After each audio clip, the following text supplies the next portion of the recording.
Hi my dear students, देखो बाबू आज आपको हम 11th की जो आपके यहाँ केमिस्ट्री है, 11th की जो केमिस्ट्री है वो आपकी जो एनसीईआरटी पैटर्न पर आधारित है। उसमें आप लोगों ने देखा होगा कि आपके यहाँ दो पार्ट में किताब है, एक है आपकी पार्ट फर्स्ट और एक आपकी क्या है पार्ट सेकंड। दो पार्ट में आपकी क्या है बुक है। तो उसी पार्ट सेकंड का जो आप लोगों के पास अगर किताब होगी एनसीईआरटी की तो उसमें आप लोग देख लीजिएगा। पार्ट सेकंड में आपके यहाँ एक चैप्टर है जिसको आप लोग कहा किया करते हो रेडॉक्स अभिक्रिया। क्या कहा किया करते हो बाबू? जिसे रेडॉक्स अभिक्रिया के नाम से क्या किया करते हो जानते हो। ये जो चैप्टर है आपका रेडॉक्स रिएक्शन, ये चैप्टर है आपका, पूरा ध्यान दीजिएगा। ये रेडॉक्स रिएक्शन किसे कहा किया करते हैं? अगर हम नॉर्मली एकदम साफ साफ कह दें तो जिसमें ऑक्सीकरण और अपचयन दोनों अभिक्रियाएं हुआ करती हैं उसी को हम लोग रेडॉक्स अभिक्रिया कहते हैं।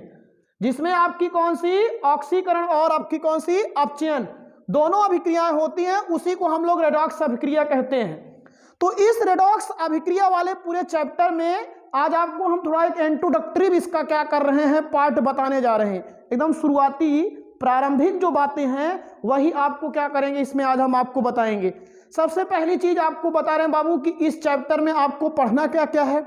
हमें सबसे पहले ये पढ़ना है पुरानी अवधारणा के अनुसार ऑक्सीकरण किसे कहते हैं, अपचयन किसे कहते हैं पुरानी अवधारणा के अनुसार अकॉर्डिंग टू ओल्ड कॉन्सेप्ट। फिर इलेक्ट्रॉनिक संकल्पना दी गई है उसके अकॉर्डिंग आपको बताना है कि ऑक्सीकरण किसे कहते हैं, अपचयन किसे कहते हैं। और फिर आपको ये बताएंगे कि ऑक्सीकरण संख्या कैसे निकाली जाती है। ये बहुत ही इंपॉर्टेंट टॉपिक है।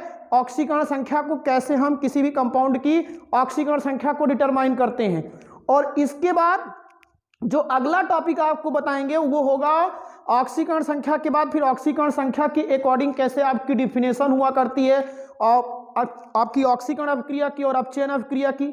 और फिर आपको जो अगला टॉपिक मिलेगा वो मिलेगा कि आप ऑक्सीकरण संख्या से समीकरण को कैसे बैलेंस किया जाता है। और ऑक्सीकरण संख्या से आप समीकरण बैलेंस करना सीखोगे। फिर आयन इलेक्ट्रॉन विधि जो कि इस चैप्टर की जान है, जान लीजिए सबसे इंपॉर्टेंट टॉपिक है। आयन इलेक्ट्रॉन विधि से समीकरण को क्या करना, संतुलित करना, कैसे समीकरण को बैलेंस किया जाता है वो आपको इसमें सिखाएंगे। तो आज और वही चैप्टर में सबसे ज्यादा आप ये भी बता देने कि चैप्टर 12th की केमिस्ट्री में भी एक चैप्टर है उप सहसंयोजक यौगिक। उस उप सहसंयोजक यौगिक में भी ऑक्सीकरण संख्या से रिलेटिव बातें पूछी जाती हैं और हर प्रकार की अभिक्रिया में आपसे ऑक्सीकरण और अपचयन की बातें पूछी जाती हैं। इसीलिए आपको ये बाबू जान लीजिए चैप्टर इंपॉर्टेंट है। तो हमने जो एक सही तरीके से जानना चाहिए कि पूरी फिल्म में क्या क्या चीज़ें हैं, हमें क्या क्या पूरा पढ़ना है इस चैप्टर में, इसीलिए हमने मोटा मोटी एक हिसाब के तौर पे उन सब चीज़ों को आपको बता दिया कि आप इस चैप्टर में इतनी चीज़ें पढ़ोगे। और इसमें थोड़ा सा कन्फ्यूजन वाली भी कुछ चीज़ें होती हैं लेकिन हम आपको ऐसा समझाएंगे कि आपको एकदम विधिवत तरीके से पूरी बातें क्लियर हो जाएंगी। चलिए ध्यान दीजिए। तो अब हम बात करेंगे इसमें बाबू सबसे पहले ऑक्सीकरण किसे कहते हैं। सबसे पहले हम बात करेंगे किसकी, ऑक्सीकरण किसे कहते हैं। तो ऑक्सीकरण का मतलब यह हुआ करता है, मेरी बात ध्यान दीजिए, ऑक्सीकरण क्या है आप लोग बहुत छोटी छोटी क्लासों में इसको आप लोग पढ़ते आए हो। तो ऑक्सीडेशन की मैं बात कर रहा हूं। ऑक्सीडेशन की मैं कई परिभाषा आपको बताऊंगा। पहले सबसे पहली क्या है परिभाषा, पुरानी अवधारणा के अनुसार। सबसे जो पहली डिफिनेशन है वो आपकी है according to old concept. According to old concept ये बताया करता है, जैसे आप लोग सुने भी होंगे, जिसमें ऑक्सीजन का संयोग होता है उसे ऑक्सीकरण कहते हैं। और ऑक्सीजन कैसा परमाणु है, ऋण विद्युतीय परमाणु है, तो ऑक्सीजन का भी संयोग हो रहा है तो ऋण विद्युतीय परमाणु का भी संयोग होगा तब भी ऑक्सीकरण होगा। और एक डिफिनेशन इसकी और है जिसमें हाइड्रोजन परमाणु पृथक होता है या हाइड्रोजन परमाणु की कमी होती है। और हाइड्रोजन परमाणु जो होता है ये कैसा होता है, धन विद्युतीय होता है। तो इसमें एक तरीके से कह सकते हो कि धन विद्युतीय परमाणु की कमी होती है। तो चार डिफिनेशन एक तरीके से यहां से निकल के आ गई। पहली चीज आप बता सकते हो कि वह अभिक्रिया, ध्यान दीजिएगा, वह अभिक्रिया जिसमें बाबू एकदम कंट्रास्ट समझेंगे, ऑक्सीजन का क्या होता है, संयोग होता है, जिसमें ऑक्सीजन का क्या होता है, संयोग होता है, उसे ऑक्सीकरण कहते हैं। यह चीज आपके लिए है, जिसमें ऑक्सीजन का संयोग होता है उसे क्या कहते हैं, ऑक्सीकरण कहते हैं। अब जैसे आपको ध्यान दीजिए, हमने यहां लिखा Mg प्लस क्या है ये O2 और चेंजेस आपका क्या बन जाएगा, MgO। अब देखिए यहां पे मैग्नीशियम में किसका संयोग हुआ, ऑक्सीजन का संयोग हुआ कि नहीं? तो अब बताइए ये किस प्रकार की अभिक्रिया है, ऑक्सीकरण अभिक्रिया है। किस प्रकार की अभिक्रिया है, ऑक्सीकरण अभिक्रिया है। बैलेंस करोगे यहां पे 2 लिख दोगे। दूसरी चीज आपको बता रहे हैं, दूसरी परिभाषा आपको हमने क्या बताया, दूसरी परिभाषा क्या बताओगे, वह अभिक्रिया, क्या बोलोगे, वह अभिक्रिया जिसमें, अब आप हमें यह बताइए ऑक्सीजन कैसा परमाणु है, ऋण विद्युती। ऋण विद्युती का मतलब जिसके पास इलेक्ट्रॉन की कमी होती है। ऑक्सीजन के वास्तव कोश में 6 होता है तो 2 इलेक्ट्रॉन ये खींचता है, इसलिए इसके ऊपर ऋण चार्ज आता है। तो जिसमें ऋण विद्युती परमाणु का क्या होता है, संयोग होता है। तो ये भी एक परिभाषा इसकी निकल के आ गई, ऋण विद्युती परमाणु का क्या होता है, संयोग होता है। जिसमें ऋण विद्युती परमाणु का क्या हुआ करता है, संयोग होता है, उसे भी हम लोग क्या कहा करते हैं, ऑक्सीकरण कहते हैं। तो आप यहां बताओगे कि these are chemical reaction in which oxygen molecule are combined is called oxidation reaction. On other hands, these are chemical reaction in which a electronegative atom is a compound, या कह सकते हो कि combined is called oxidation reaction। दोनों परिभाषा clear हो गई कि नहीं बाबू? ऑक्सीजन का संयोग हुआ तब भी ऑक्सीकरण है, और ऋण विद्युतीय परमाणु का संयोग हुआ तब भी ऑक्सीकरण है। क्लियर हो गया ना दोनों परिभाषा? तो इस तरीके से आपको यह समझना है और एकदम विधिवत तरीके से कंटास समझिए। और अगर चैनल पे पहली बार विजिट कर रहे हो तो इसको सब्सक्राइब करके बेल आइकन को प्रेस कर लीजिए, और अच्छा लगता हो ना बाबू कमेंट कीजिए, ताकि यहाँ हमारी भी कुछ बढ़िया तरीके से, आपको देखते हो ऐसे ऐसे कुछ कमेंट आते हैं बच्चों के कि जान लीजिए एकदम मारते हैं, करेजा तक नोच लेते हैं। तो आप ऑक्सीजन का संयोग होता है, ऋण विद्युतीय परमाणु का संयोग होता है। अब जैसे इसमें आपसे कह दिया जाए क्या, जैसे लिखा जाए 2FeCl2, ये क्या है जानते हो, ये है आपका फेरस क्लोराइड। एक होता है फेरस क्लोराइड और एक होता है फेरिक क्लोराइड। अब ये फेरस क्लोराइड है, इसमें क्लोरीन का संयोग कर दीजिए, आपको बन जाएगा 2FeCl3। अब जो ये 2FeCl3 बना है ये आपका क्या है, फेरिक क्लोराइड। ये क्या है आपका, ये फेरिक क्लोराइड। तो एक तरीके से आप कह सकते हो कि फेरिक क्लोराइड जो हुआ करता है, यहाँ पे क्लोरीन कैसा परमाणु है, ऋण विद्युतीय परमाणु है।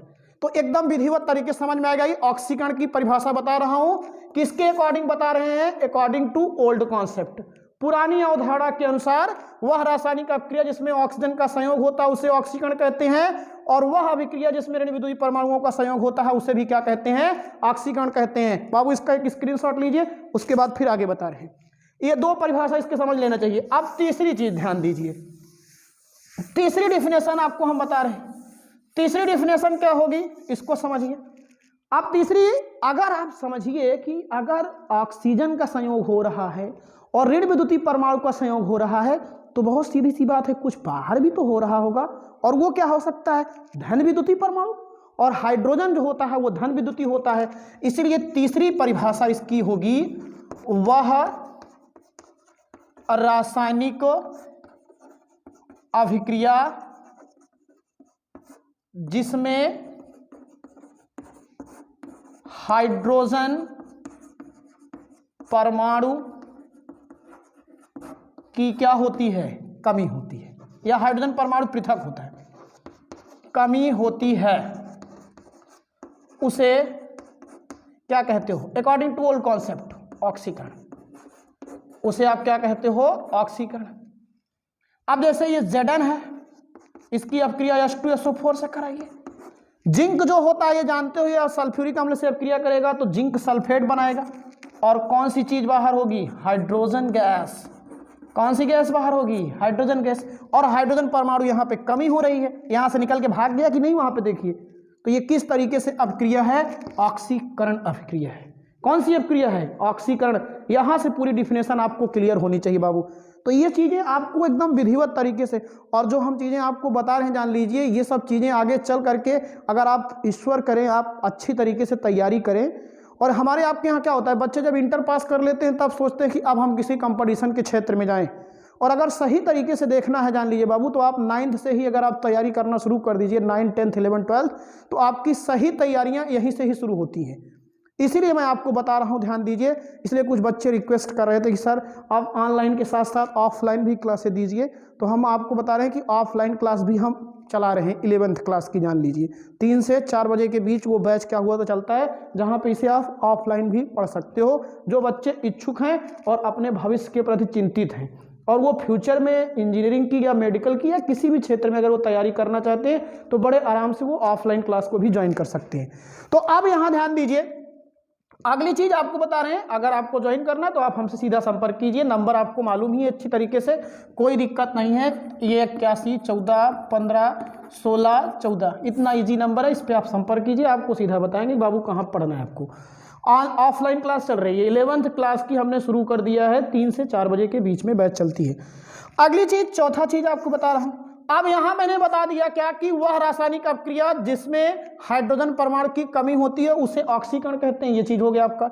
और उसके साथ आपको हमने बता दिया कि अब आप क्या बताओगे, वह रासायनिक अभिक्रिया जिसमें क्या होता है, धन विद्युतीय परमाणु पृथक होता है। धन विद्युतीय, क्योंकि हाइड्रोजन धन विद्युतीय है ना, परमाणु क्या होता है, पृथक होता है। अगर धन विद्युतीय परमाणु क्या हुआ करता है, पृथक होता है, तो उसे भी हम लोग क्या कहा करते हैं, ऑक्सीकरण कहते हैं। अब जैसे आपने मान लीजिए यहां पे लिखा 2Ki प्लस H2O2, ये हाइड्रोजन परऑक्साइड है। और अगर आप इस रिएक्शन में देखेंगे तो यहां पे आपको मिलेगा 2KOH और प्लस I2, ये ध्यान दीजिए। तो यहां से आयोडीन से ये पोटेशियम अलग हो गया, आयोडीन से पोटेशियम क्या हो गया, अलग हो गया। तो पोटेशियम एक धन विद्युतीय परमाणु है।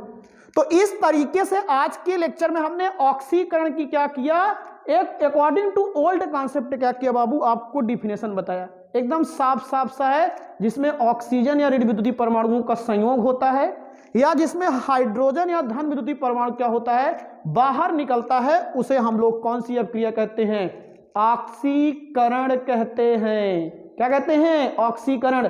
और इसी का जस्ट उल्टा मार दोगे तो क्या निकल के आ जाएगा, अपचयन निकल के आ जाएगा।